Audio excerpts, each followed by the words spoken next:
我那凯旋而归的夫君带回一个女扮男装的小军师苏云，她是穿越来的，自诩现代女性，最瞧不起我们这些古人。她大概觉得，只要混在男人堆里称兄道弟，就能显得她高人一等。可惜，她不知道绿茶专治汉字表。喝！咱哥几个今晚不醉不归，谁先走谁是孙子！苏兄痛快！咱今晚兄弟局，没女人在就是畅快。这天下女子只爱围着男人争风吃醋，眼界实在狭隘。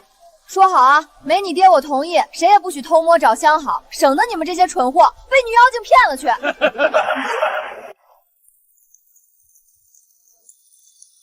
女妖精，那我就演个够。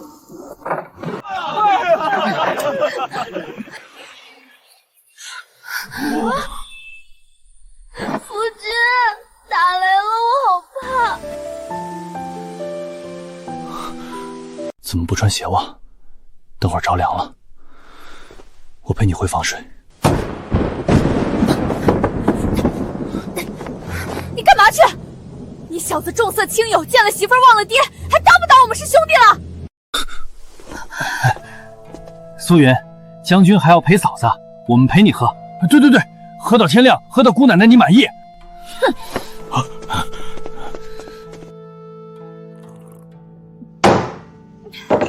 女人就是矫情，动不动哭哭唧唧，最烦这些儿女情长了。我还是怀念咱们在军中上阵杀敌的日子，把敌军的头颅砍下来当球踢，多爽！夫君，好端端说这些，苏云你什么意思啊？哎呀！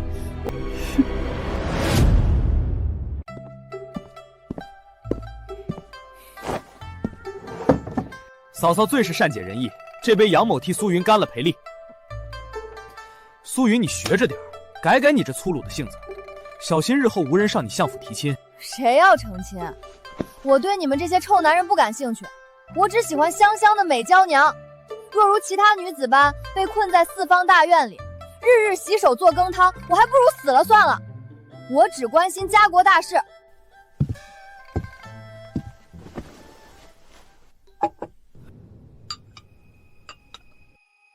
前脚说喜欢美娇娘，后脚贬低天下女子，这又当又立的本事真是炉火纯青。姐姐，你当真要留在这里吗？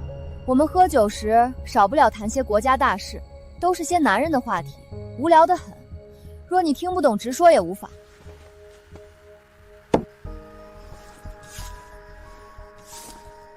蓝枪，你干什么？我靠，你不懂别乱动行不行啊？丽水多沼泽，蛇蚁遍布，视野狭隘。若要以原先的雁行之阵强行进军，多有不便。但丽水两边山脉嶙峋，内有山谷，易守难攻，且极为隐蔽。我安庆军可兵分左右翼，弯如钩迂回，包抄匈奴。如此天时地利人和，我军必可大胜。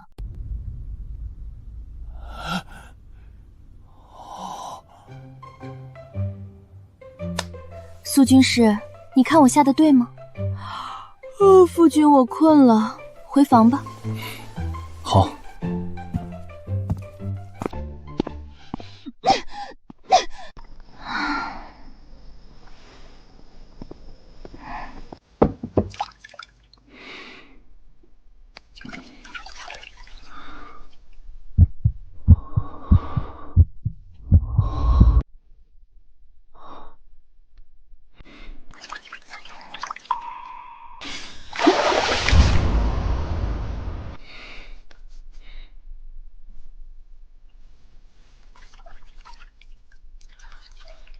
水冷不冷？瞧你说的，哪里就冷死我了呢？霍景，你真是长本事，打了1年仗，身边多了个美娇娘，想必在军中过得很是快活吧？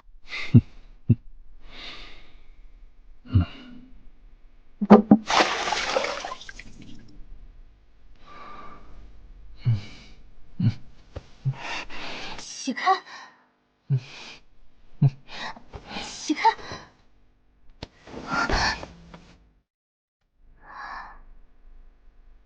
眼如画，鼻梁高挺，当真是红颜祸水。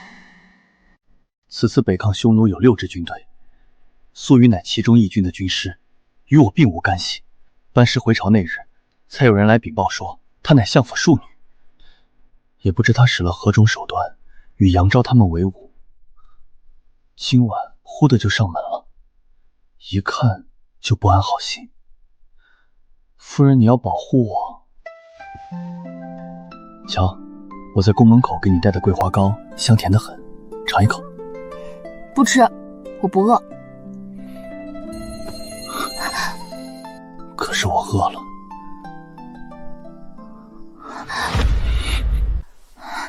你的俸禄记得充进库房，明日我要到东郊买宅子。都听夫人的。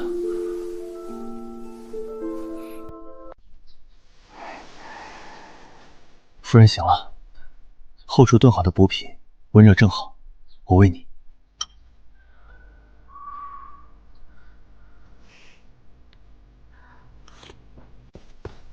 将军夫人，相府的小厮送来一张信签，说是给将军的。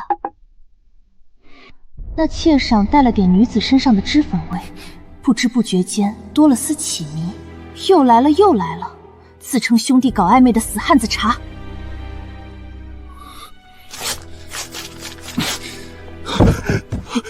夫人，我是清白的，我从未也绝不会喝花酒。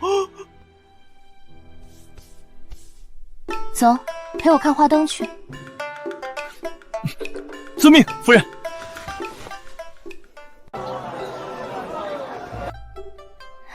夫君，你看这簪子做得好精巧。真是扫兴，到青楼喝个花酒都不行。他夫人太可怕了，换我肯定受不了。若是我成了亲，日后肯定给夫君最大的自由，尊重他的意愿。是啊，苏姑娘就是洒脱。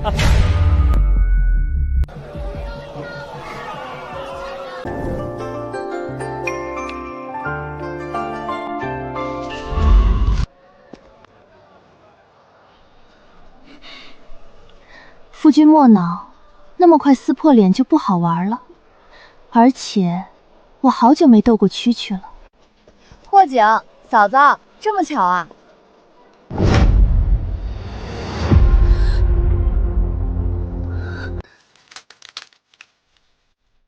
苏妹妹也来逛花灯会。姐姐可真是有闲情雅致，我真不懂你们女子为何喜欢这些花里胡哨的玩意。在我看来，舞刀弄剑有意思多了。来了来了，汉子茶的茶言茶语。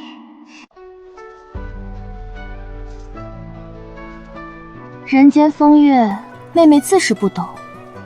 夫君，我好不好看？好看。簪子好看还是刀剑好看？当然是夫人最好看。老板，这簪子我要了，多少钱5两银子。姐姐一只簪子就要5两，你可知5两可供给边关百姓一家5口生活1年？天下兴亡，匹夫有责，百姓仍活在水深火热中。我不求姐姐像我一般只身远赴军营，报效国家，但姐姐身为京城贵女，日子未免太过骄奢了些。还不是他有病啊？怎么还随时随地道德绑架别人？哼，你个贱人！上月郴州水灾，我从将军府库房里拨的1万两赈灾银到了没？都到了，夫人。按照您的吩咐，在城外施了足1月的粥，还为流民们添了衣物，请了郎中。城州百姓如今人人都夸夫人是活菩萨呢。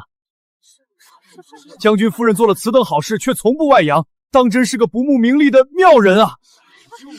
嫂嫂不仅温柔貌美，还如此大义，杨某敬佩。蓝桥姑娘可真是心灵手巧。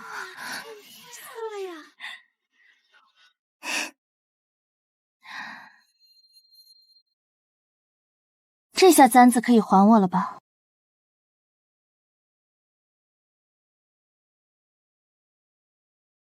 老板，结账。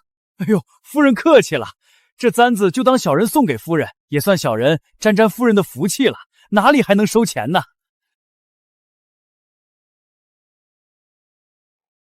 今夜难得相聚，不如大家一起到醉香楼喝一杯。嫂嫂，霍兄一定要赏光啊！好啊，我早说了，我与这些女子合不来，不过随意说了她几句，竟这般斤斤计较，真是小家子气。哼，你小子可不许背着你爹我偷摸和女人相好，怎么也要带到我面前过过眼才行。两人凑得极近，说话半点不避讳。对于这个问题，那位与杨昭青梅竹马、立下婚约的相府嫡女，想必很感兴趣。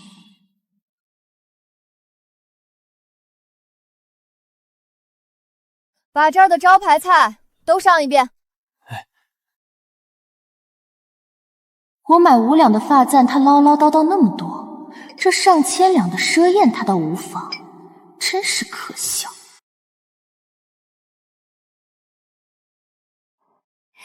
加个菜而已，姐姐不会介意吧？我们都只是好兄弟，姐姐莫要多想。怎么会呢？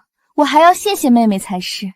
往日在将军府，只有下人我们不猜，难得妹妹作为相府庶女，肯纡尊降贵服侍大家，我倒是有些难为情了。你干嘛？怎么了？夫君刚才就是要拿这个碗给我剥虾呀。这醉香楼的酒确实不错，来，大家喝一杯。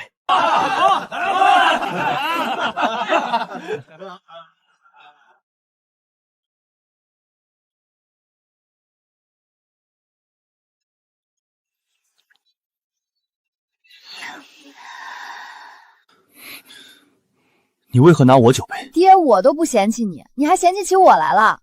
兄弟们在军营里同吃同住，咱俩还谁跟谁啊？旁人或许不知，我的兄长便是6军中2军的统帅。据兄长所说，霍景防备心极强，从不曾与此人亲近。这苏云当真是在信口胡诌，也不怕闪了舌头。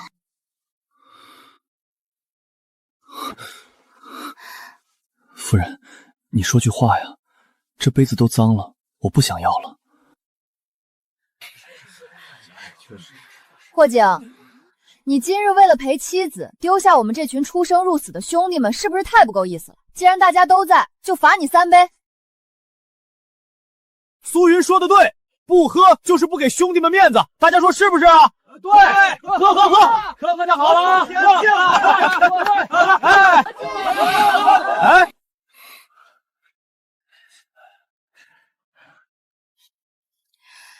既是夫君为了我怠慢了大家，那这罚酒自然该我替夫君喝。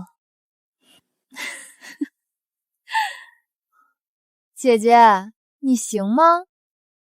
这可是罚酒，不是你在闺阁里品的茶。小二，换酒。这可是醉香楼的招牌梨花白，烈得很，寻常男子2杯下肚便倒地不起，何况是姐姐这般弱不禁风的女人。姐姐莫要为了面子喝坏了身子，到时候霍景哥哥又要心疼了。手段跌劣，果然是个上不得台面的东西。想看我出丑？做梦！既然如此，光喝无趣，那不妨来个噱头助助兴。若是我能喝下这罚酒，此次宴席便由妹妹做东，如何？这柔柔弱弱的女人，肯定1杯就倒。既然你自己送上门来找死，就别怪我不客气。3杯不够，既然是对赌，至少要喝5杯。好啊，至少5杯，一言为定。死汉子茶，这梨花白一坛千金，看我不喝死你，让你大出血！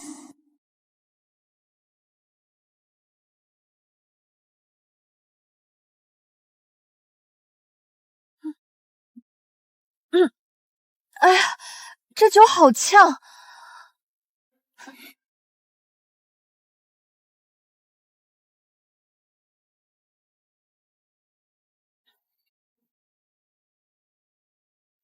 喝慢点儿，小心呛着。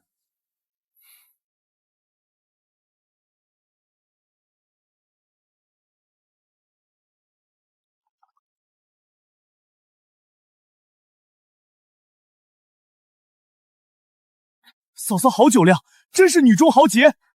好了，喝够了。我们要去看花灯，就不奉陪了。妹妹记得结账。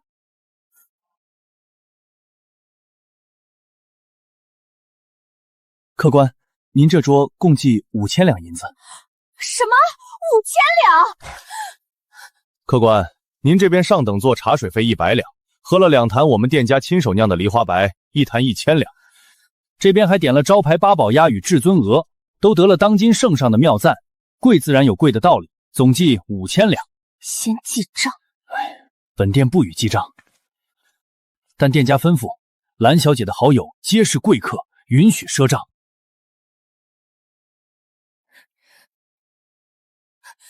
哎，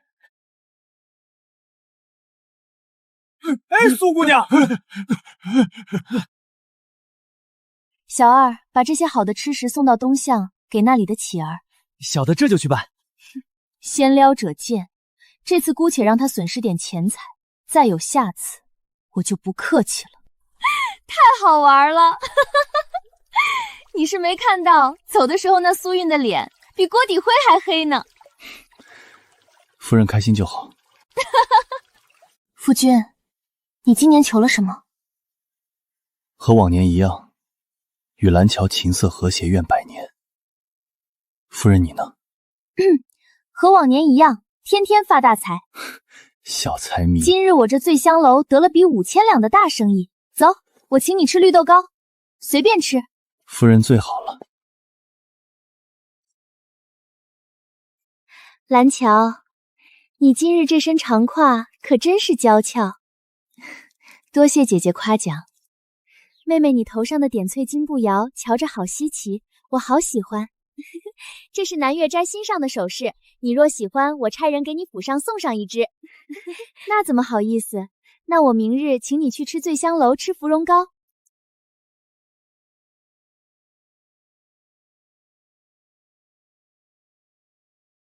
还以为这汉子茶会去男宾们所在的水仙呢，不成想有什么妖风把这贱人给刮来。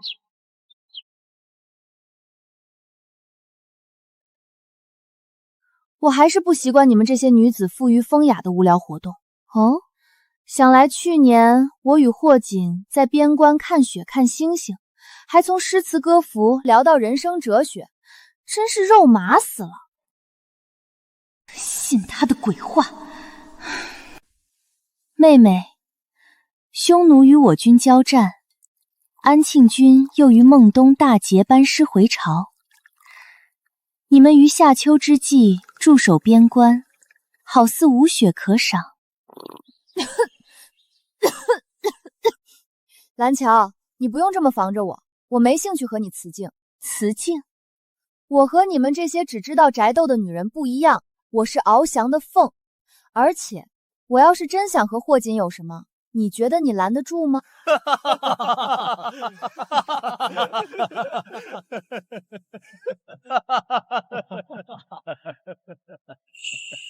论相貌，论才情，论家世，霍锦在京中同辈里确实是顶顶好的。不得不说，苏云气人是有一套的，说话听着怪恶心。蓝桥，你觉得我的兄弟们会信你，还是信我？笑死，汉子茶也玩绿茶这套。既然要演，那就演全套。苏云，就凭你？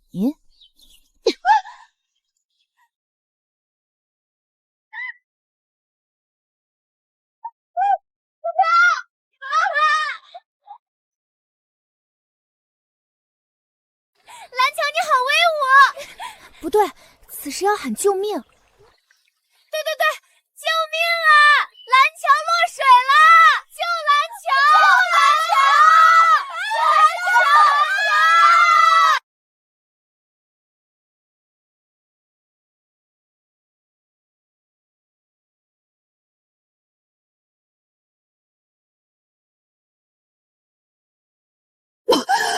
蓝桥！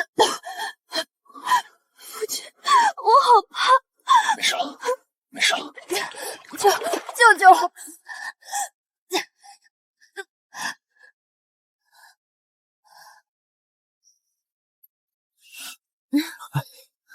好端端的怎么落水了？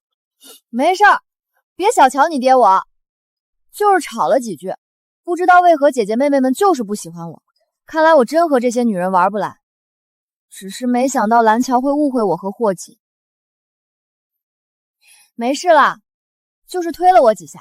妹妹怎来告我的状？你在军中会些拳脚，我手无缚鸡之力，怎能推你下水？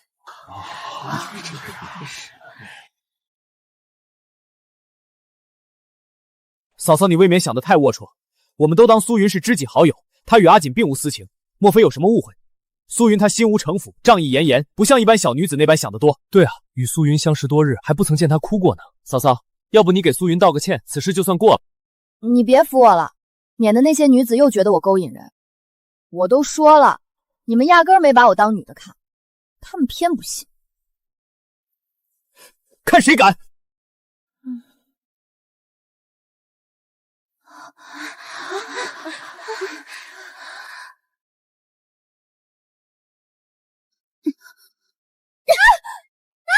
苏婉，你干嘛？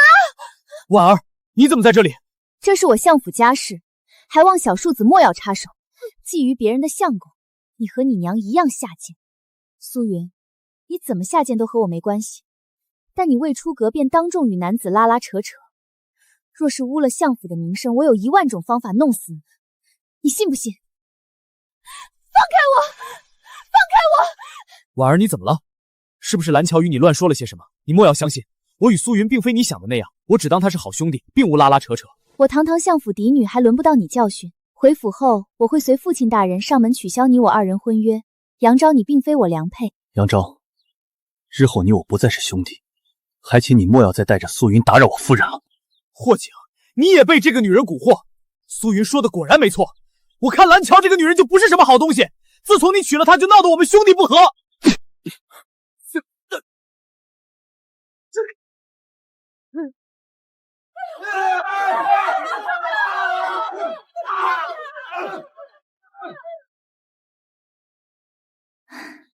蓝桥，我知你待我好，但不成想你竟肯为我落水，做如此大一场戏。不亲眼目睹，你怎会对杨昭死心？日后你若有事尽管开口，我定住你。倒是有件事需姐姐帮忙，下月秋猎由应天府操办，令弟乃应天府尹，麻烦姐姐私下替我要份猎场布防图来。还有，小心苏云和杨昭。好，我明日差人送到将军府。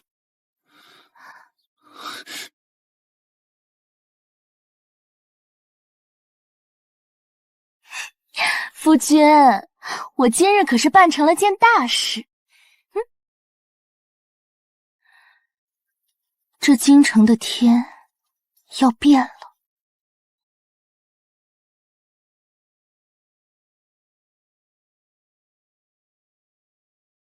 嫂子，霍锦骑术射术了得，有他在你们将军府，定能拔得头筹。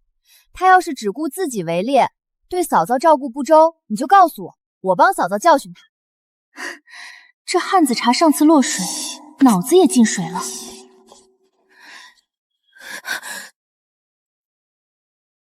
走吧，别耽误了时辰。哼，装神弄鬼。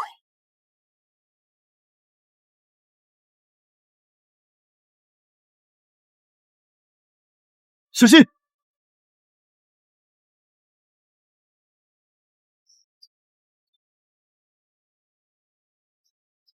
想伤我夫君，先问过我手中的剑。京城中人人知道霍景娶了个皇商之女，却不知我自幼空读策论，舞刀弄剑不在话下。我幼时随娘亲到寺庙祈福，途中遭山贼劫走，害了场大病。爹爹爱女心切，便教我学习功夫自保。那时我便认识了霍景。这群人身法诡异，不像是寻常刺客。夫人小心！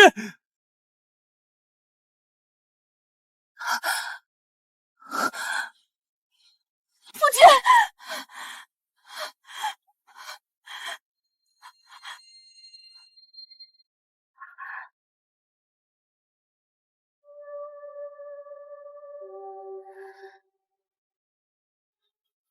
带将军回营。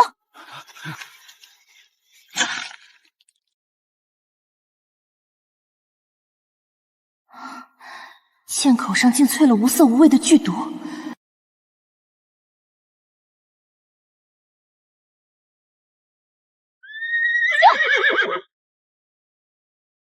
苏姑娘，拔剑治伤，少不得宽衣解带，难免有肌肤失亲。你是清白女子，日后如何嫁人？我与霍锦本就是好兄弟，眼下照顾他亦无妨。生死面前不论男女，我总不能眼睁睁看着他死，被天下人非避又如何？多谢。阿景，我来帮你。滚开！我要我夫人。蓝桥都弃你于不顾了，你还想着他，还不如我这个兄弟够义气。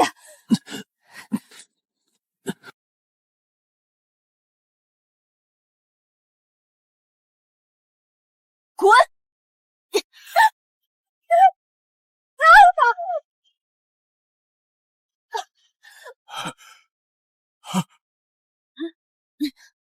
嫂嫂，我知你不愿其他女子近霍景的身，但性命攸关，嫂嫂切莫因为吃醋害了他。我曾在军中见过居医缝针救人，定能帮到太医，还望嫂嫂以大局为重，莫要添乱。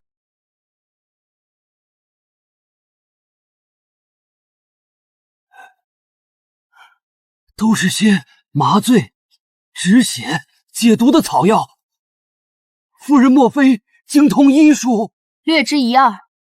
来人，把这个女的带下去。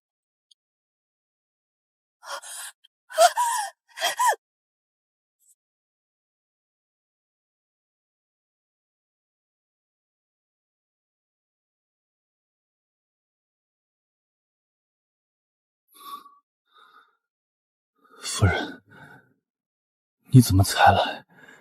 我身子险些要被别人看了去了。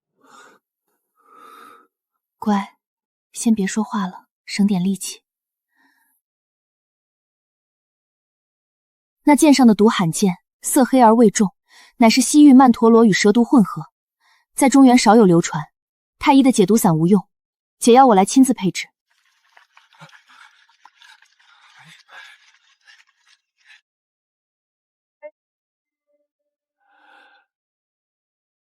夫人，下官要拔剑了。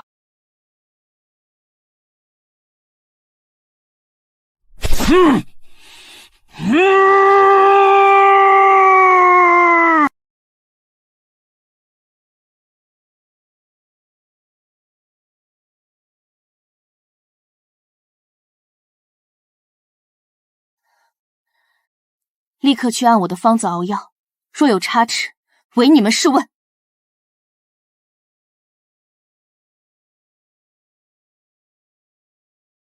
夫人，将军的伤势可稳住了？传令下去，今夜主诏周围30步内，违令者按刺客论处。李将军，看来这营地里的防卫还是不够严啊。我这就看一眼，就看一眼他行没行？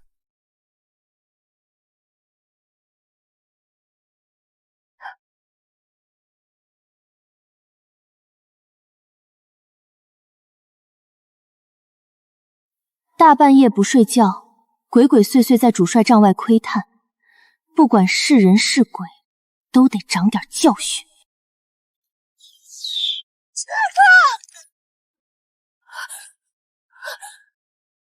蓝桥，你居然敢射我！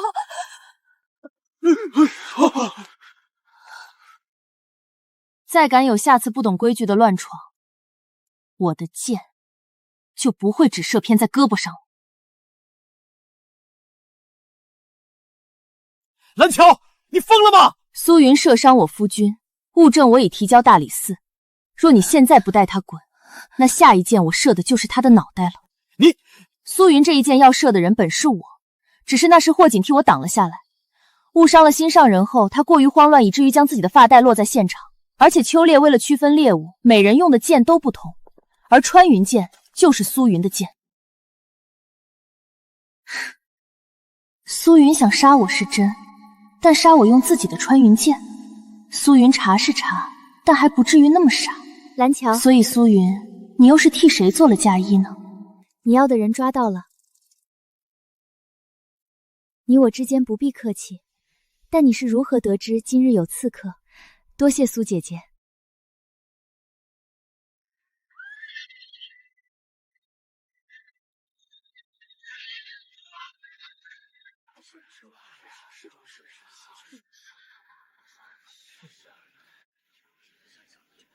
这霍景被喊走的时间未免太长了些。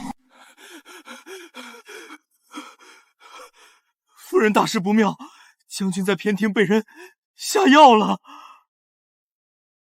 知道了。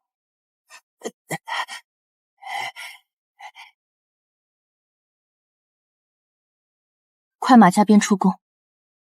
是。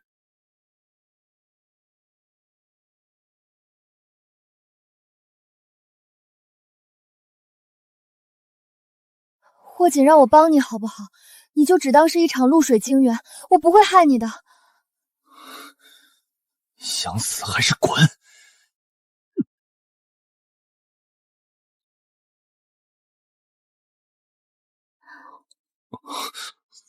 夫人，你来美救婴了。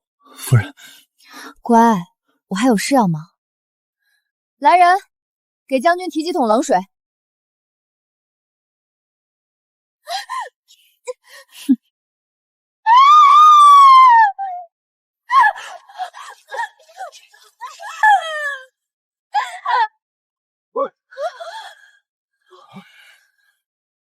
皇上救我！将军夫人疯了，她要杀我！放肆！大殿之上何体统？蓝桥，你这是做什么？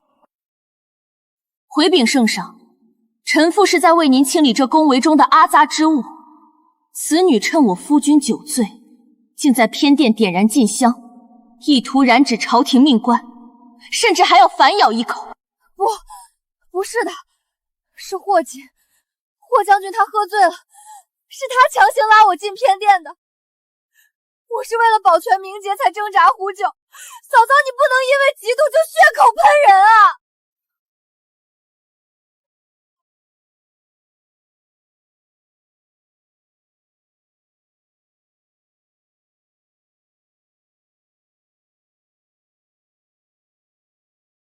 微臣参见圣上。霍爱卿，苏云所言可是真的？你酒后失德？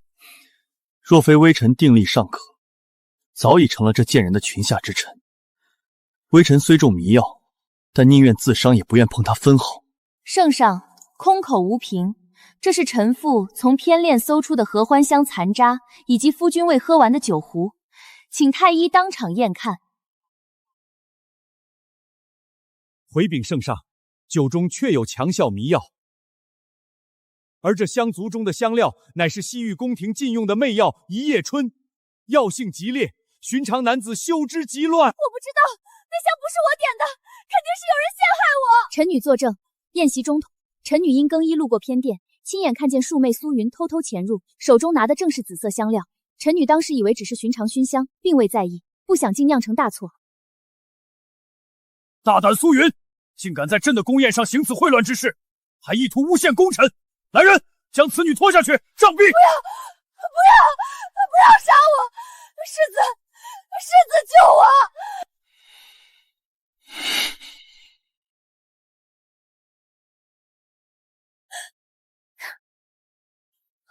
圣上息怒，这贱婢竟做出如此不知廉耻之事，微臣痛心。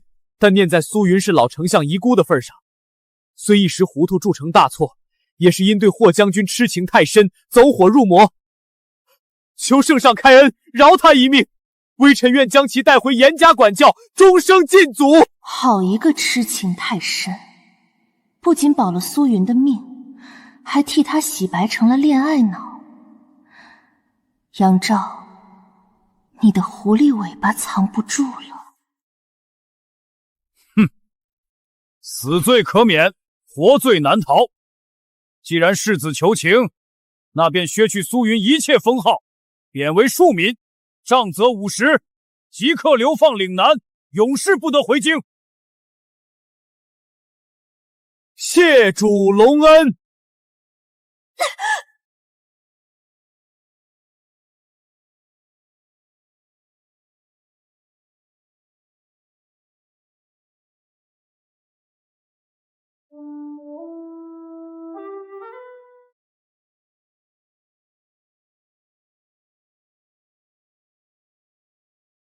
将军，押送流放犯人的队伍遇上山体滑坡，苏云坠崖身亡，这是刚才找回的尸首。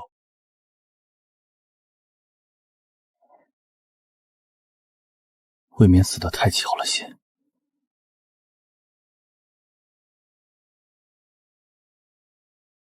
巧不巧的，死人是不会说话的。夫君，斩草要除根，虽然看着像，但我总觉得那股子令人作呕的茶味儿还没散干净。派人盯着杨昭府上，任何风吹草动都要汇报。夫人放心，我这就安排暗卫。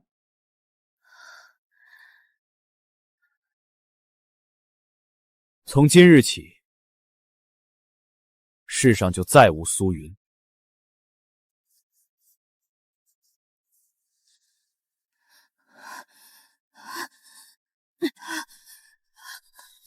世子，我好疼，你带我走吧。蠢货！那一箭没射死蓝桥，反而把自己搭进去。留你这条命，是因为你还有用。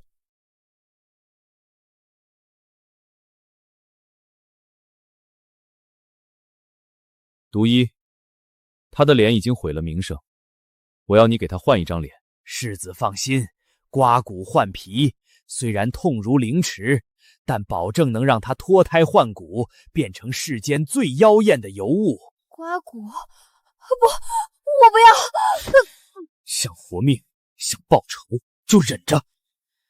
等那张脸长好，我会让你亲手把蓝桥踩在脚下。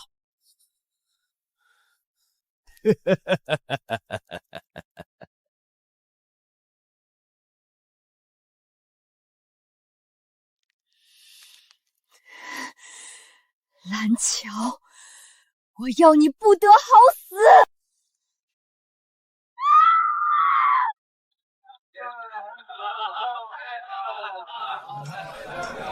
哎，你听说了吗？城西新开了家医馆，来了位神医。这京城神医多了去了，有什么稀奇？这回不一样，听说叫鬼面神医，专治疑难杂症，尤其是那驻颜之术，神乎其神。好几家夫人的脸都被治得回春了10岁呢。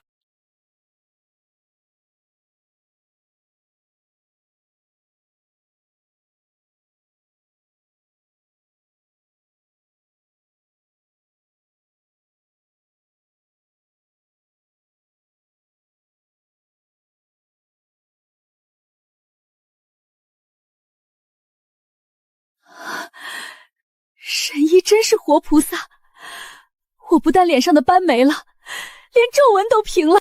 夫人满意便好，不过记得咱们的规矩，既是神效，诊金自然要翻倍。独一果然好手段，这张脸比以前那张更有味道。这半年来刮骨换皮的痛，我日夜不敢。世子，什么时候让我见蓝桥？不急，今晚五皇子设宴，他偶有头疾发作，正寻良医。只要你能拿下五皇子，捏死蓝桥就像捏死一只蚂蚁。放心，现在的我可不是那个只会扮男装的傻子了。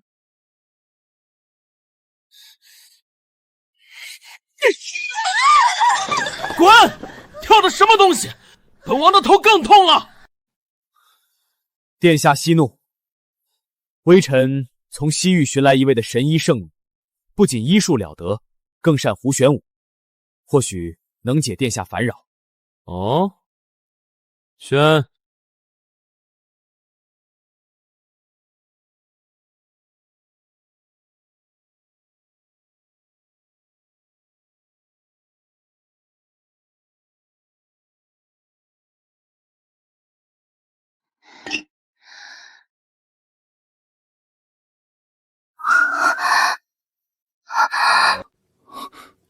夫人，怎么了？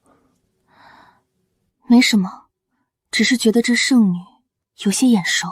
这粗鲁的撩袖子姿势，还有那眼神，怎么那么像那个死去的人？赏，重重有赏！夫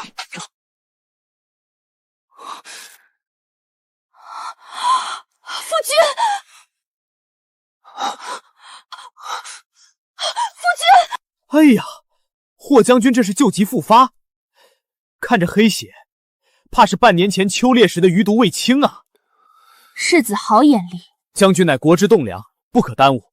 正好柳烟姑娘在场，她最善解毒。殿下，不如伦，柳烟，你去给霍将军看看。民女定当竭尽全力。嫂嫂，柳烟姑娘医术通神，连五皇子的头疾都能缓解，不如让她试试。既是世子推荐，那便有劳神医了。将军中毒已深，需民女每日施针，且要住在府中随时观察，方能根治。好，那便请神医住下吧。既然你想进这虎狼窝，我便关门打狗，看看你究竟是人是鬼。阿景，兜兜转转，你最后还是落到了我手里。那蓝桥不过是个只会哭哭啼啼的废物，只有我才配得上你。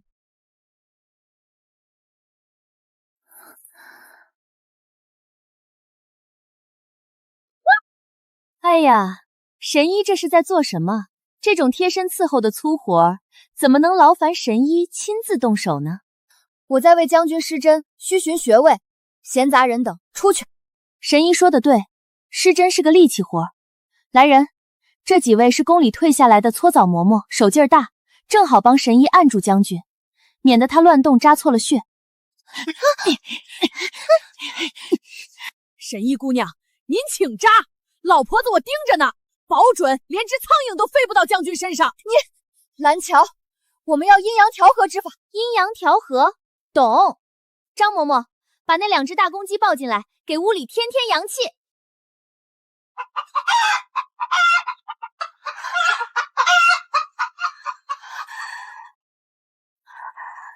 那柳烟进府3日了，霍景还没醒，他哪里是来治病的，分明是来下蛊的。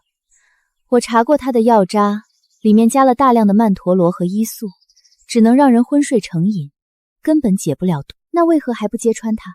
揭穿太便宜他了。五皇子把他当个宝，杨昭把他当张牌，我要让他在最得意的时候被捧他的人亲手摔碎。姐姐，我要的东西准备好了吗？这是西域秘传的泻蛊水，只要沾上1滴，那换皮接骨的地方就会奇痒难忍，红肿溃烂。好东西，今晚将军府设宴款待五皇子和杨昭，这也是为了庆贺霍景病情好转。这出戏该收网了。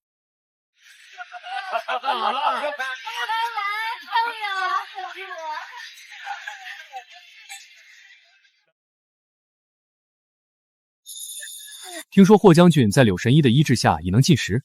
回殿下，将军吉人天相，再有3日便可痊愈，全靠神医妙手回春。我也没什么好谢的，特意让后厨准备了一道家乡菜，神医一定要尝尝。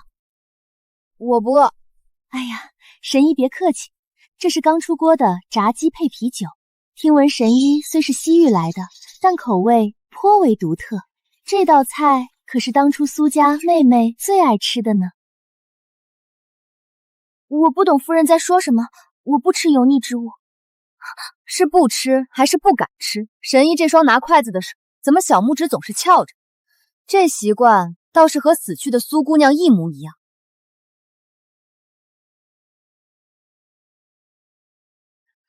嫂嫂，天下相似之人何其多，柳烟是五皇子的人，你这般无礼，未免太不给殿下面子。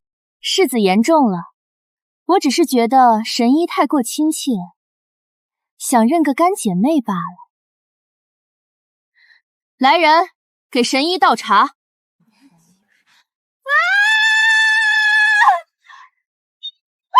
我的脸！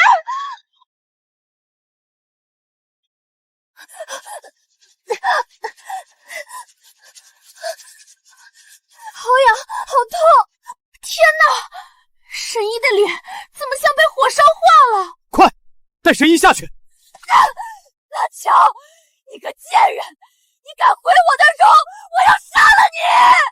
我是苏云，我是相府小姐，你也配动我？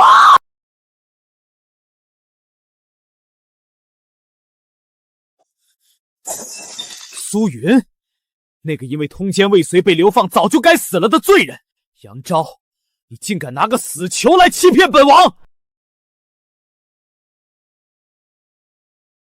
谁敢在我将军府撒野？夫君，你醒了。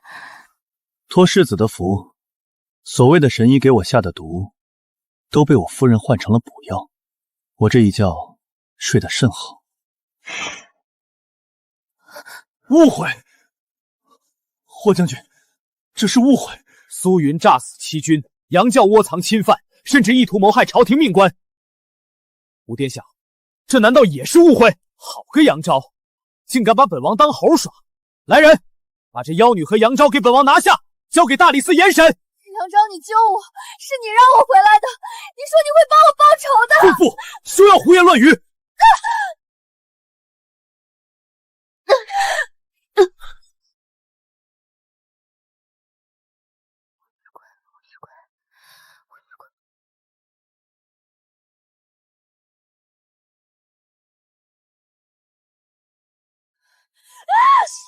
蓝桥，你赢了，你现在得意了，来看我的笑话是吗？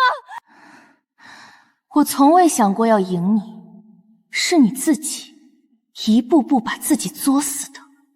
为什么会输给你这个土著？我不甘心！我是穿越女，你是土著，霍震却只爱你。我懂兵法，我会造玻璃，我还会写诗，我才是主角。苏云，你所谓的懂，不过是纸上谈兵；你所谓的爱，不过是占有欲和虚荣心。你说霍景是你兄弟，可你从未尊重过他的意愿。你说你独立，可你处处依附男人。你说你看不上古代女子，可你却用最下作的手段去争宠。你不是输给了我，你是输给了你自己的狂妄和无知。别走，蓝潮，救救我！我知道错了，我想回家，我想回现在。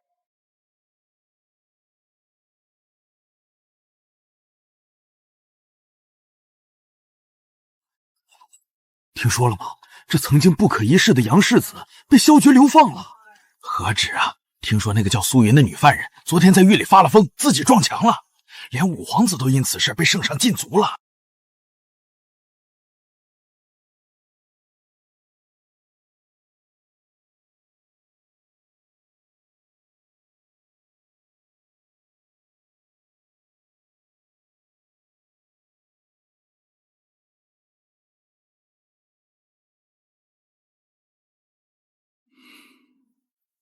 夫人，这次多亏了你，若是没有你，我这将军府怕是早就易主了。知道就好，以后若是再有不三不四的兄弟找上门，你自己看着办。不敢了，以后我只有夫人，没有兄弟。这还差不多。对了，库房里的银子我又拿去买了2条街的铺子。都听夫人的，反正我也只会打仗，以后我就负责貌美如花，夫人负责赚钱养家。想得美！等你好了，还得给我去练兵。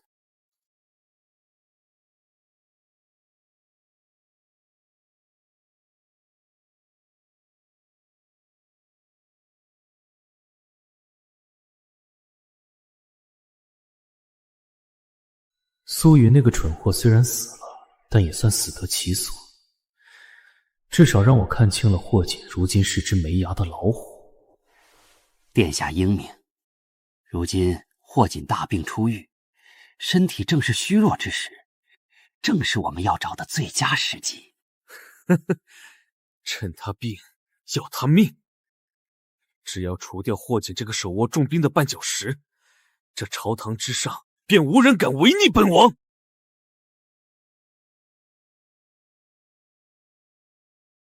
殿下，北边传来急报，匈奴见安庆内乱，又在边境蠢蠢欲动。若此时让霍锦挂帅出征，好主意。他是护国大将军，保家卫国是他的本分，他也推脱不得。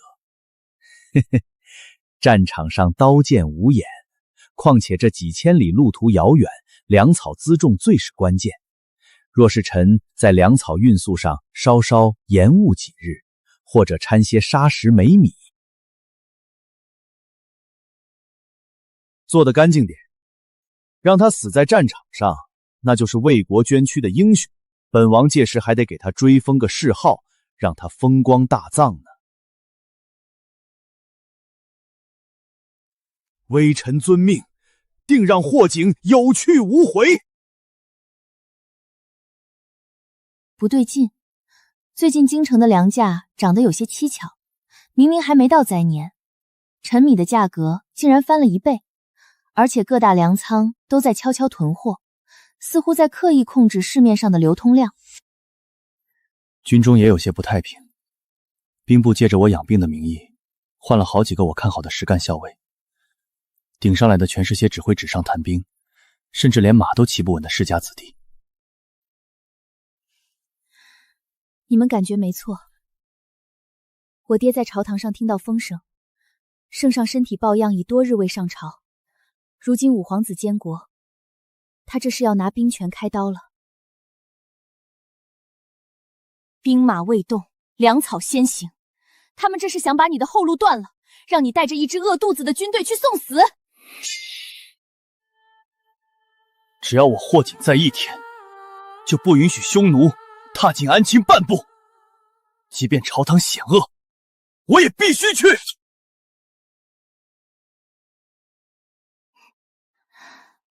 我知道拦不住你，夫君，这次出征，我陪你去。不行，绝对不行！那是战场，刀剑无眼，苦寒之地你如何受得了？我不去前线送死，更不给你添乱。我去后方。你信不过户部那群老狐狸，难道还信不过你的夫人吗？既然他们想在粮草上做文章，那我就用银子把这条路铺平。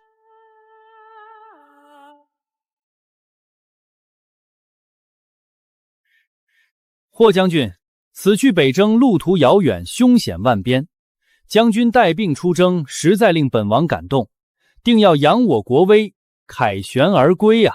这杯酒，本王代表父皇敬你。殿下言重了，末将身体抱恙，不胜酒力，太医嘱咐不可饮酒。这杯酒就敬天地，敬我安庆的列祖列宗，就敬死在边关的阴魂吧。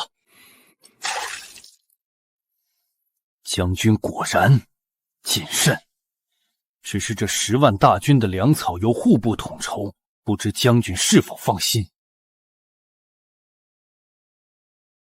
殿下放心，我家将军定不辱使命。只是这粮草押运官一职，兹事重大，臣父斗胆向圣上讨了个恩典。此次北征，由我兰家的商队协助户部押送。兰夫人一介女流，懂什么行军打仗？这粮草岂是儿戏？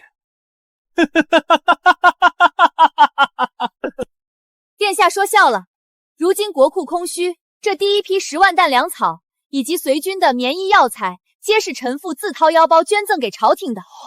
既是我兰家出的粮，自然由我兰家来运。殿下爱民如子，总不会连这点面子都不给，寒了天下商人捐援助国的心吧？兰夫人大义，霍将军威武！夫人，真是巾帼不让须眉，准了！这鬼天气，哎，霍将军，不是下官不走，是老天爷不赏脸呐！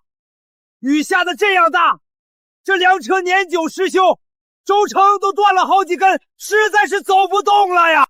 军情紧急，延误一刻便是死罪。若是粮草未到，前线将士吃什么？将军这话说的，下官也没办法。巧妇难为无米之炊，车坏了总不能让人扛着10万担粮食走吧？不如原地休整，等雨停了再修车。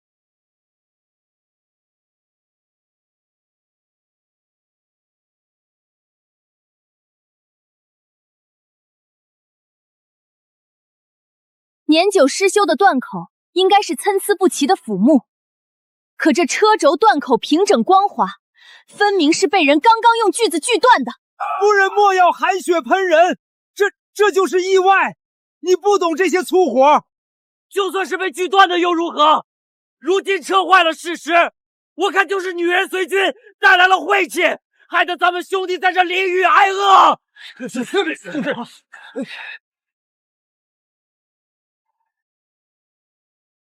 来人！在！把车上所有的苏绣云锦全部卸下来，扔到泥地里铺路。把空出来的马车全部用来装粮草。在我蓝桥眼里，万金丝绸比不上前线将士的一口口粮。这是收买人心，弟兄们，别听这娘们的！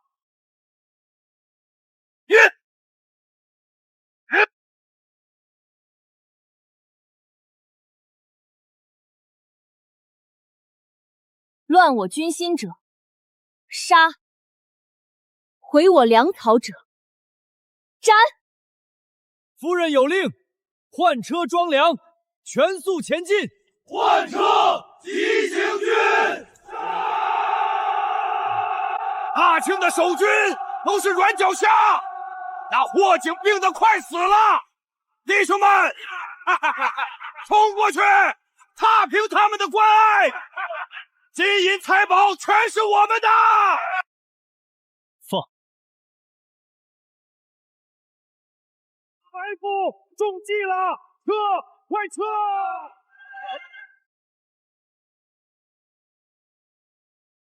左右一包抄，瓮中捉鳖。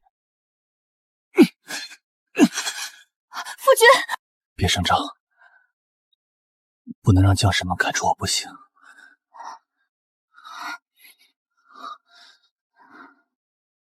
你只管发号施令，我做你的拐杖。全军出击，一个不留！废物！匈奴人也是废物！霍景那个病秧子带着一群饿肚子的兵，怎么可能首战告捷？回殿下，战报上说，霍将军利用溧水地形设伏，只用了1个时辰就全歼了匈奴先锋3000人。如今军心大振，百姓都在高呼霍家军威武。殿下，这霍景若是再赢下去，那他在军中的威望可就要盖过黄权了。到时候他手握重兵，班师回朝，您这监工的位置，霍景不能留了。若是让他借着这次战功重振声威，父皇定会再次重用他。本王拿什么去争那个位置？传本王密令，给随军监军。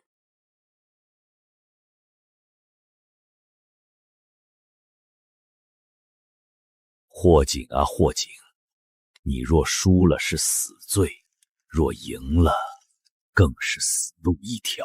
传令下去，盯紧霍景的一举一动，只要他再赢一场，便以此为由，霍景贪功冒进，拥兵自重，意图不轨，即刻夺了他的兵权，押解回京。大人高明，只是那霍夫人，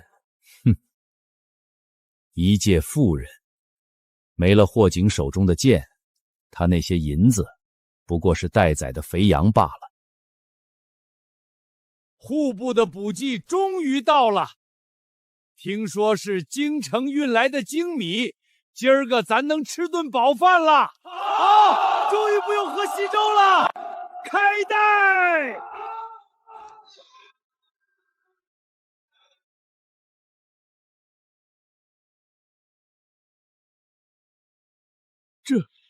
这是人吃的吗？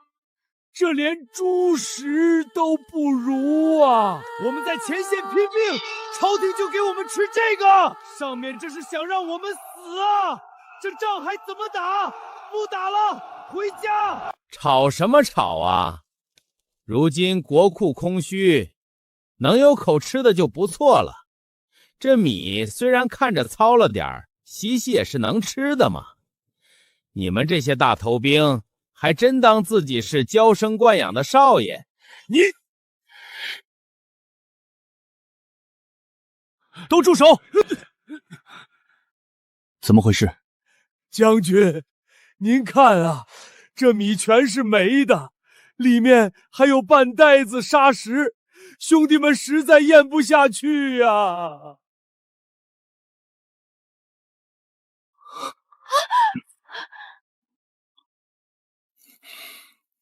朝廷有难处，我们要体谅，但只要霍锦在，就绝不会让兄弟们饿肚子。夫君，别吃！这米我吃的，霍家军就吃的。待凯旋之日，我请全军吃3天流水席。愿随将军死战！快吐出来！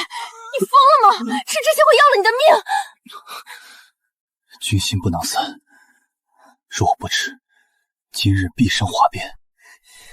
五皇子、户部，他们这是在逼我们死。他们断你的粮，我就断他们的路。霍锦，你只管打仗，粮草的事交给我。小翠，把所有的鸽子都放出去。夫人，这是要动咱们全部的牢底吗？传令边境4城所有的蓝氏商号，启动备用计划，不惜一切代价，高价收购民间所有余粮，哪怕倾家荡产，我也要把这10万大军喂饱。想饿死我夫君，做梦！提醒，全军戒备！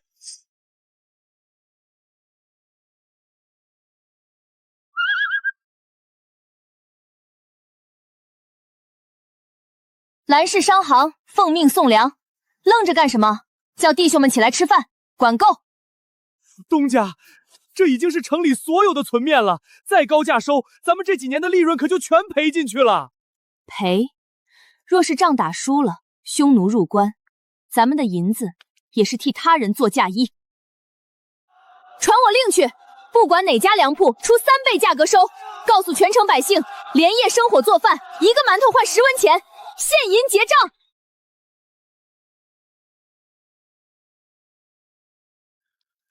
夫人，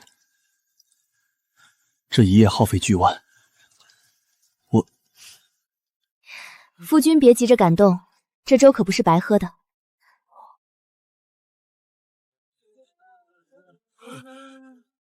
谢夫人赏饭，这肉真香。老人家，听说您以前是在草原上放羊的，最近那边的草场马蹄印多吗？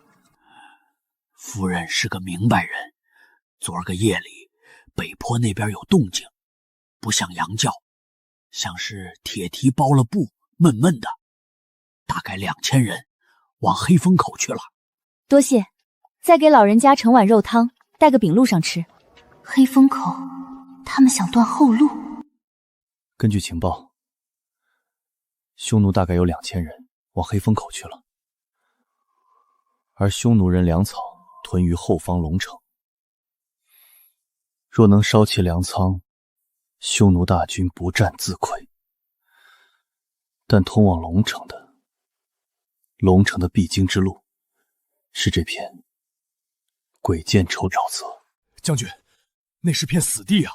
传说进去的人都会迷失方向，吸入毒气，产生幻觉，最后活活陷死在泥潭里，连鸟飞过去都会掉下来。正是因为它是死地，匈奴人才不会设防，这是我们唯一的胜算。是。这鬼见愁并非死地，只是五行迷阵加上天然瘴气罢了。夫人知道？10年前，我随父亲行商走私盐，为了躲避官兵和马贼，曾误入此地。那里面确实毒虫遍地，但我却活着出来了。沼泽里的瘴气名为桃花瘴，闻之令人致幻，解法其实不难，只需用艾草、雄黄混合制成药囊，佩戴在鼻下即可。小翠，把商队里带来的防虫香料拆开。军医，按我说的配方，连夜赶制2000个药囊。夫人，你到底是深闺娇女，还是江湖侠客？怎么什么都懂？技多不压身嘛。夫君，这次我也要去。不行，太危险了。沼泽地形复杂，瞬息万变，只有我走过。我不带路，你们即便有解药也会陷进泥潭。霍景，我是你的妻，亦是你的眼。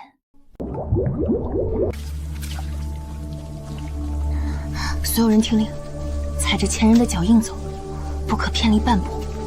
若见紫色花朵，立刻闭气。跟紧夫人。夫君，你看那是什么？那是五皇子欠我们的粮，今日便让匈奴人加倍奉还。传令下去，目标粮仓，一个不留。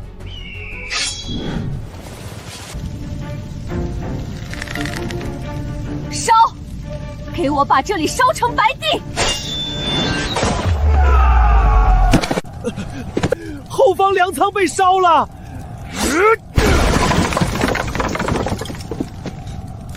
混账！令全军拔营，后撤30里，痛打落水狗！今日定要生擒单于！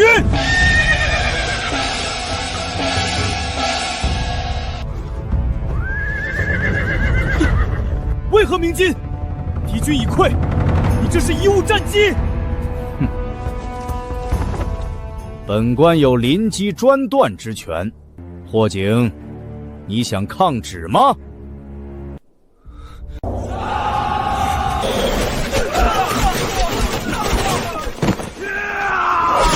将军，我们被包围了！快保护本官撤退！想走，全军听令，结援阵。将军，谷口被死死封住，弟兄们冲了4次，全被乱箭逼回来了。监军那个狗贼呢？那狗官钻进后山溶洞逃了，还把信鸽全带走了，我们彻底成了瞎子聋子。这葫芦谷就是你的葬身之地，信上写霍景贪功冒进，全军覆没。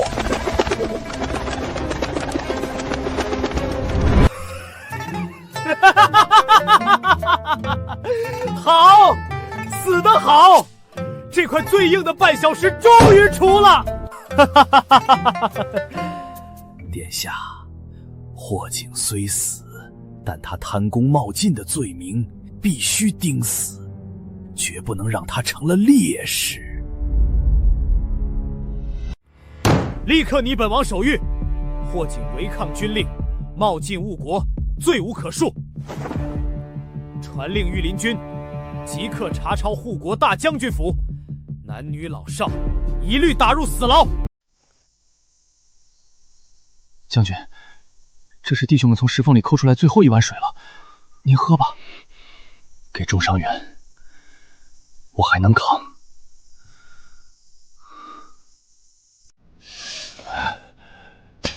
将军，干粮断了3天，水也彻底没了，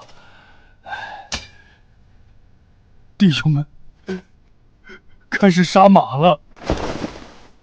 马是将士的腿，不到最后一刻，谁也不许动马。我霍景这条命，今日就压在这葫芦谷了。我不死，你们便不能倒下。夫人进不去啊！金城川将军已死，咱们跑吧！闭嘴！他没死，我能感觉到。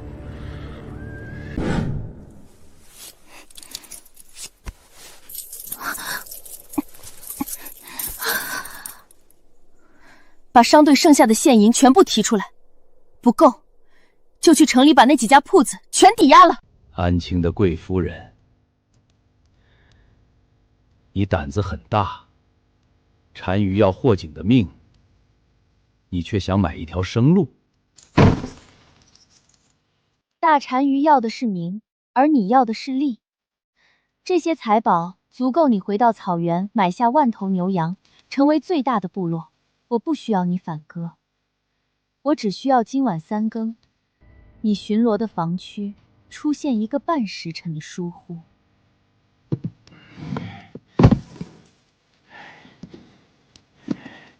成交，但若被单于发现，我会第一个杀了你。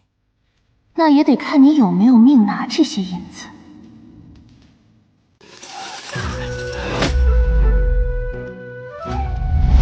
这是五皇子给后援的密令：螳螂捕蝉，黄雀在后。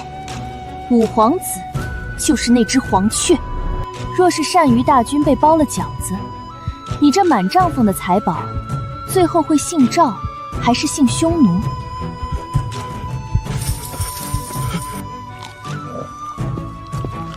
安庆五皇子名为借刀杀人，实则是想围魏救赵，断我军后路啊！好个赵德，想把老子和霍景一起吞了！做梦！传令，停止强攻，大军后撤10里防守。将军，匈奴人撤了。不是撤退，是变阵。能有这般通天手段的，只有我夫人。防备我军，本王何时派兵去了？传令，把霍景通敌的罪证坐实。既然他没死在匈奴手里，就让他死在安庆的律法下。今夜去闯鬼门关，怕死的拿10两银子滚！俺这条命卖给您了。不恋战，只放火。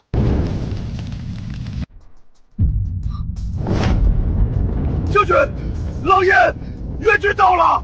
那是他，是他在接应我们。全军听令，朝着狼烟的方向杀出去！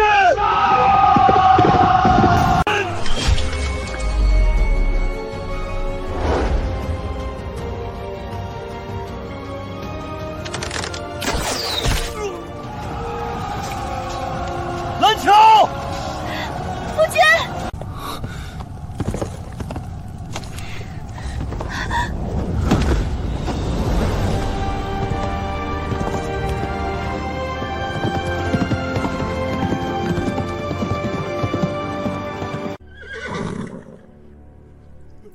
将军，我们活下来了。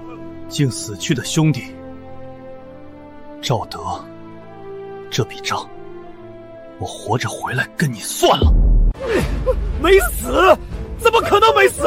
那是死地！他霍景是神仙不成？殿下，千真万确，霍将军反烧了匈奴大营，单于重伤北逃了。全完了！霍景活着，我们通敌的事儿，不，还有机会，在半路截杀他。殿下，那个监军下落不明啊！若是落到霍景手里，夫君，除了通关文牒，还有这封五皇子亲笔，许诺割让燕云3州，只求你项上人头。割地求荣，残害忠良，赵德，你真是什么都敢做！将军，咱们现在就杀回京城，把心甩在那狗皇子脸上。夫人，此番回京，恐怕比这战场还要凶险万分。战场上我是你的兵，但回了京城，那是我的战场。五皇子欠我们的，我要他连本带利吐出来。传令，大军休整3日，3日后把这笔血债讨回来。夫君，你带大军随后。赵德想负隅顽抗，必须要大笔军费。我要先回京城，断了他的粮草。怎么又不收了？这可是德郎钱庄新发的银票，这银票印的比草纸还多。老汉，我只收现银和铜板，我不管，我只有这个。赵德，你这是在喝百姓的血！印，给本王继续印。霍景要回来了，本王要招兵买马，只要有了钱，我就能组建一支比他更强的军队。殿下，市面上物价已经飞涨，百姓怨声载道。若是再印下去，这银票就真成废纸了。废纸又如何？只要本王登基，废纸也是圣旨。只要杀了霍景，死几个百姓算什么？诸位，五皇子的银票就是个无底洞，若是继续收他的票子，各位辛苦攒下的家业，不出3日就会化为乌有。兰夫人，我们也知道，可是五皇子势大，我们不敢不收啊。法不责众，从明日起，兰氏商号旗下所有铺片只收现银，拒收德隆银票。不仅如此，我们要联合起来，哪怕亏本，也要把手里的德隆银票全部拿去兑换现银，这叫挤兑。只要他的钱庄拿不出银子，他的信誉就彻底崩塌。没有了钱，他的兵还会卖命吗？还我血汗钱！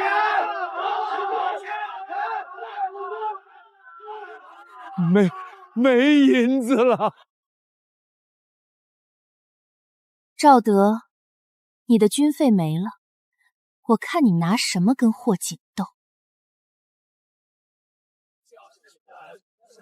列位看官，霍将军血战葫芦谷之所以如此惨烈，竟是因为朝堂之上有人要把这大好河山拱手让人。谁这么大胆子？还能有谁？听说那是当朝监国。苏姐姐，这话可不敢乱说。我也想不信，可我家老爷子在朝堂上可是亲眼见过那封密信的。为了那个位置，连燕云3州都要割让给匈奴。卖国求荣，天理难容。不仅如此，那监军大人为了灭口，还断了前线的粮草。可怜我安庆10万儿郎，不是死在敌人刀下，而是饿死在自己人手里呀！做金銮，卖了地，换银钱，千臣笑，忠良哭，这天下要完蛋！彻查前线真相，严惩卖国贼，还霍将军清白。我们要见圣上，我们要讨个公道！大胆刁民，不想活了吗？都给我退后！我们是死过一次的人了。恩人夫君在前线被陷害，我们就算拼了命也要把真相喊出来。父皇，父皇！外面这是怎么了？说是武殿下通敌卖国。父皇，这是刁民造谣，是霍锦那个逆臣指使的，他想造反。造谣？那满大街废纸银票也是造谣，那监军的密信也是造谣。朕当朕老糊涂了吗？父皇，儿臣是一时糊涂。滚！给朕滚！朕没你这儿子。瞧瞧，成了。如今京城街头巷尾，连3岁小儿都在骂五皇子，他的名声算是彻底臭了。多谢姐姐，这舆论如水，能载舟亦能覆舟。赵德失去了民心，就等于失去了根基。可是他手握御林军，若是狗急跳墙，他跳不了墙了。当他们的家人都在骂五皇子时，御林军手里的刀还会听使唤吗？接下来就等霍锦带着大军来收网了。父皇还能撑多久？回殿下，陛下油尽灯枯，怕是就在今夜了。今夜好啊，正是改朝换代的好时候。殿下，陛下还没立遗诏。是遗诏，本王的话就是遗诏。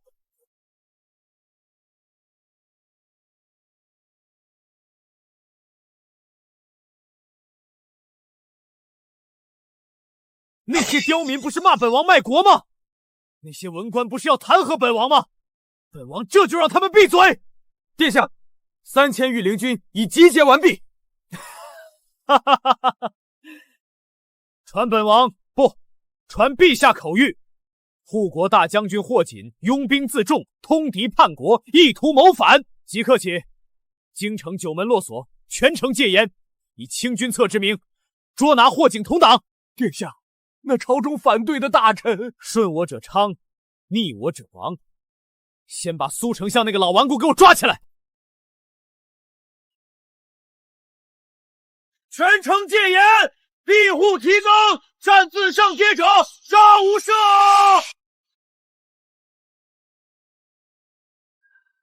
天塌了！五皇子这是要造反杀人啊！咱们老百姓可怎么活？蓝桥，我爹被抓进天牢了。五皇子真的疯了，他这是要杀光所有反对他的人。别怕，他抓的人越多，说明他越心虚。这是狗急跳墙最后的疯狂。他关了城门，是想把我们困死在里面。但他忘了，霍景的大军就在城外。小翠，把我们埋在城中各处的暗桩全部唤醒。既然他要玩清君侧，那我们就给他来个里应外合。今夜谁也别想睡。赵德，你关得上这城门，却挡不住我10万冤魂的复仇。林将军，武殿下有令，霍景乃是乱臣贼子，只要他敢靠近射城，立刻万箭齐发！不，这不可能！将军，当心暗箭！无妨，城墙上的都是我大庆的儿郎，不是敌寇。城上守将可是临阵？末将临阵参见大将军。既知我是大将军，为何紧闭城门，剑指同旁？我等在边关浴血奋战，如今凯旋，等待我们的竟是自己人的冷箭吗？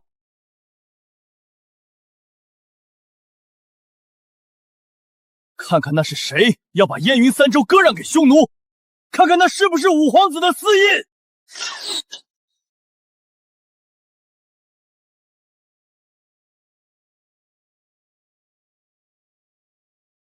先帝御赐打王鞭在此，上打昏君，下打佞臣，奉天讨贼，清君侧。临阵！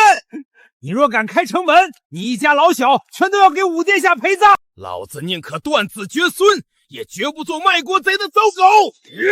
大呀！你敢造反！开城门，迎大将军！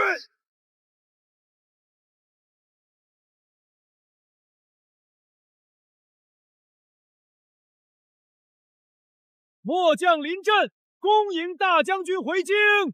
蓝桥姑娘被赵德那个狗贼搜捕了，今日我要让赵德血债血偿，直捣黄龙！驾！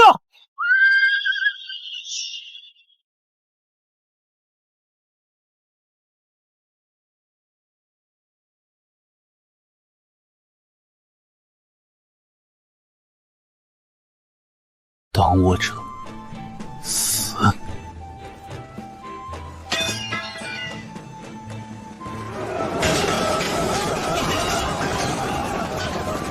父皇，你看这天下，这万里江山都是我的，都是我的！父皇，这江山今日起便是我的了！骂呀，接着骂！朕现在就是天子，顺我者昌，逆我者亡，这天下是朕的！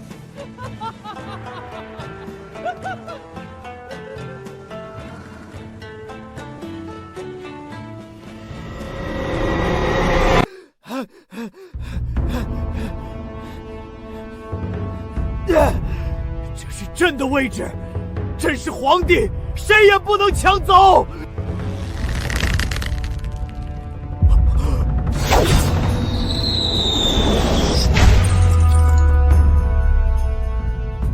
衣冠已碎，你不配为君，亦不配为人。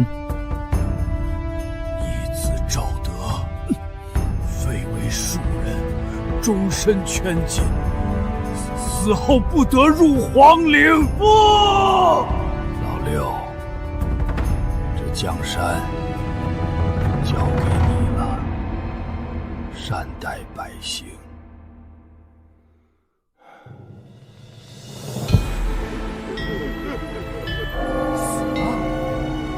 都死了，都死了！我是皇帝，万岁万岁万万岁！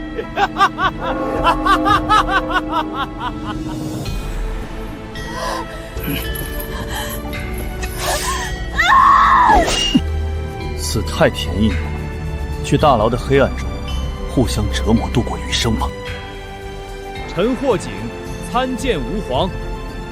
愿吾皇万岁万岁万万岁！大将军快起，朕必不负将军，不负天下。臣幸不辱命，丞相受苦了。即日起，重整朝纲，肃清五皇子余党，凡参与逼宫者，严惩不贷。老臣遵旨，大庆有救了。霍将军，此次平乱你居功至悔，朕欲封你为摄政王，统领天下兵马，辅佐朕治理江山。这兵符，朕原样奉还。陛下，臣乃武将，只懂杀伐，不懂治国。如今四海升平，若是臣再手握重兵，恐遭人非议，更不利于陛下施展抱负。臣恳请陛下收回兵权，准许臣卸甲归田。大将军，这是为何呀？这是多少人梦寐以求的。臣这半生戎马，亏欠家人良多，尤其是臣的夫人，随臣出生入死，受尽惊吓。臣现在只想回去给他描眉画眼，做个闲散夫君。奉天承运，皇帝诏曰：户部尚书贪赃枉法，克扣军粮，御林军统领助纣为虐，逼宫谋反，罪大恶极，斩立决！砸死这群狗官，害得咱们差点饿死！杀得好，砸死他！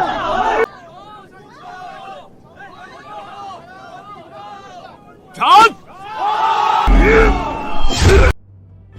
霍夫人巾帼不让须眉，不但筹措军粮解了前线之围，更在京城危难之际稳定民心。朕听闻，夫人将兰家80%家产都捐入了国库。回禀陛下，钱财乃身外之物，若无国泰民安，这银子也不过是废铜烂铁。如今战后百废待兴，臣妇只愿尽绵薄之力，助陛下重铸盛世。霍夫人大义，真是女中豪杰。好一个重铸盛世！传朕旨意，封蓝乔为护国夫人，赐蓝氏商号皇商金匾，准其通商天下，免税3年。谢主隆恩。将军，您真的不带我们走了吗？天下无不散之宴席，你们是国家的兵，不是我霍家的私兵，好好辅佐陛下，守好这大清的疆土。拿着，这是给弟兄们的安家费，别让大家日子过得紧巴巴的。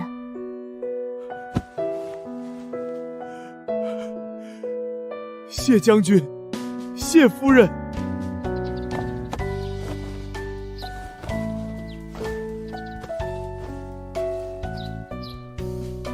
走吧，夫人，咱们去江南，去看你喜欢的烟雨花船。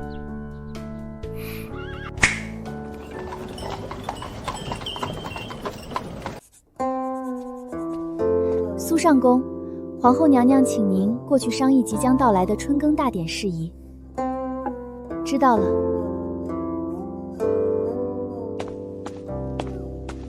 苏王，朕听闻朝中有些老臣对你身为女子却参政颇有微解，你可觉得委屈？陛下，臣女继承父业，便只知尽忠职守，若是因女子身份便退缩，那才叫委屈了这一身本事。况且蓝乔能做护国夫人，臣女为何不能做这大庆第1位女官？说得好，日后内廷之事，你可全权做主。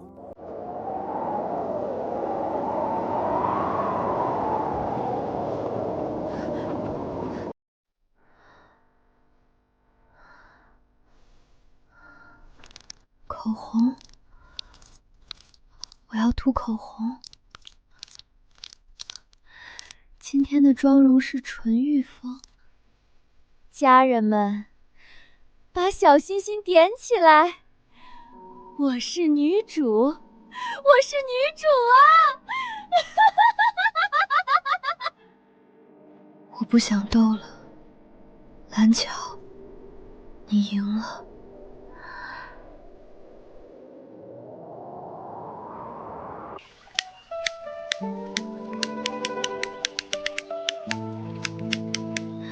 这江南的丝绸价格又涨了，咱们的收购价得压一压。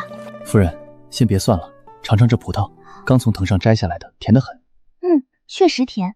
不过夫君，你这剥葡萄的手艺是越来越好了，比你耍那打王鞭还利索。那是自然，为夫现在的正职是伺候夫人，副职才是练武。夫人，将军，好消息，大喜事！咱们的商船回来了，王掌柜来信说，咱们的丝绸和瓷器在海外被抢疯了，那一船货换回了整整10箱黄金和宝石，真的千真万确。王掌柜说，洋人还想跟咱们订长期的契约呢。看来这江南的园林咱们是住不久了。哦，夫人又有什么打算？世界那么大，我想去看看。咱们得准备出海了，去赚洋人的银子。出海，海上风浪大，夫人不怕？有夫君在，我什么都不怕。你是护国大将军，也是我的护花使者。好，天涯海角，碧落黄泉，只要夫人在哪儿，霍锦就在哪儿。